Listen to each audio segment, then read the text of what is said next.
Battle at the Barracks 12 is starting soon, and they just announced the skaters that are going to be in the influencers bracket, and these are the 5 skaters that I think will go into the finals. The major 2 factors that I considered when picking these 5 skaters that I think will go into the finals is 1, the tricks that they have, and 2, the nerves that they will feel when they are actually at the barracks and playing skate.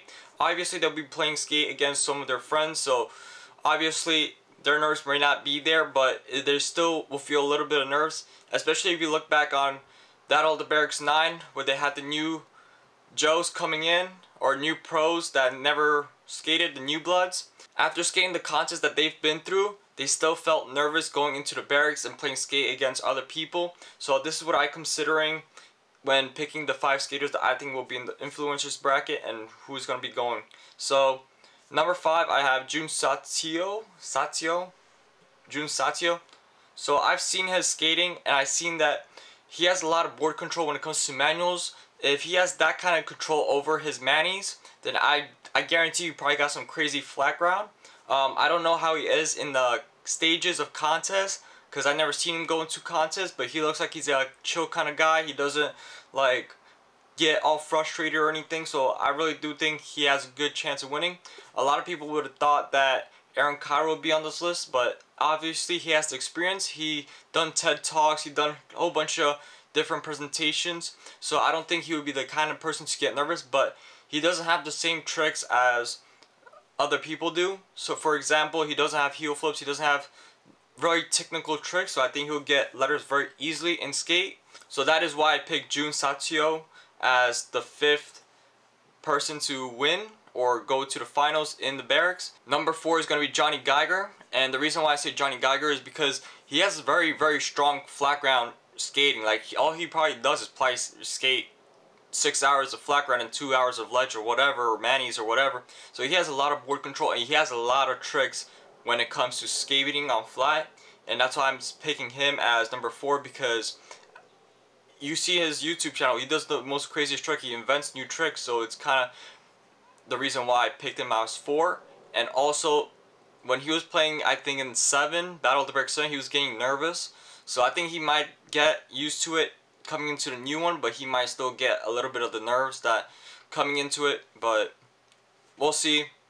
Number 3 is going to be John Hill, and the reason why I picked John Hill is because his consistency is out of this world. Like, he has everything consistent: kickflip, heel flips, tray flips, switch trays, whatever. He could do in probably 20 tricks in a row. He's like Tom Asta, but the influencer bracket. So that's why I'm saying John Hill is number 3. But when looking at one of his videos, I remember that he was saying that when it comes to presentations, or even if, like, let's say you're in a gallery, right? And he was saying that when he went to a gallery and someone was trying to talk to him or whatever, then he was starting to get nervous. And I feel that, so John Hill is very consistent, but the fact that he gets nervous a lot, he's probably gonna not feel as comfortable. I think he's gonna have a little bit of problems going into the skating, and I think that you don't see him a lot in contests. You don't see him doing a lot of talks. You don't see him doing a lot of stuff that goes with the public. So I think he's going to feel really, really nervous. I think he's going to have to base everything off muscle memory. I think he's going to overthink things that he's not supposed to. So yeah, I think John Hill is number 3 just because of just that one factor of nerves, and I don't think he has what it takes, especially if you go into finals. Your brain is going to automatically do a block for you that telling you if you win this, then you're going to be in front of tens of thousands of people and whatever. So I think he's gonna start bailing tricks in the skate. So number 2 is going to be Christopher Chan. Chris Chan has already been in the barracks twice already, so he's been in the barracks 7, 8, and now 12, and he's already used to the barracks. He's the type of person that he does get nervous. He does have the tricks. He has dragon flips, he has dolphins, he has backside 360, switch front 3 heels. Like, he has all the tricks, and he probably doesn't feel as nervous because he has the experience to back up his skating, because he already been in the barracks, and since he's already been in the barracks playing skate, now he doesn't have that same factor as some of the other guys that are in the bracket with him. So I don't think he's gonna feel as nervous. I think he will land most of the tricks that he's gonna be putting out, especially if he's playing like Andy Schrock or Aaron Carr. I think he's gonna just have a good time, and that's the main thing about this bracket is that you just gotta have a good time. If you start overthinking things and you start thinking, oh, what if I win or if I lose, you can't think about the future. You gotta think about the game of skate you're doing right now. So that's what I'm saying is, yeah, I think Christian will have a good chance of winning. Now you guys might think, who might be number one? Well, that's very easy.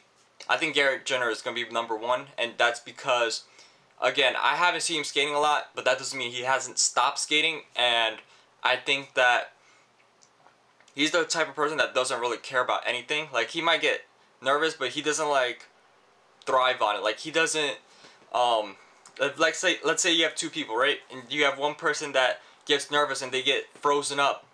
Garrett Jenner is like the person that gets frozen, like, he doesn't get frozen up. He thrives on that nerves and he just has a good time. He just smiles and just keeps going with it.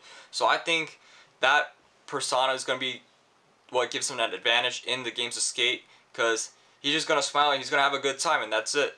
And whether he wins or loses, he's just going to have a smile on his face, although everybody wants to win. But, you know, the main thing that you have to consider in these games is the fact that you need to have fun. You need to stay focused on the game of skate you have now and not the one that's going to be 2 weeks from now or 3 weeks from now, whatever.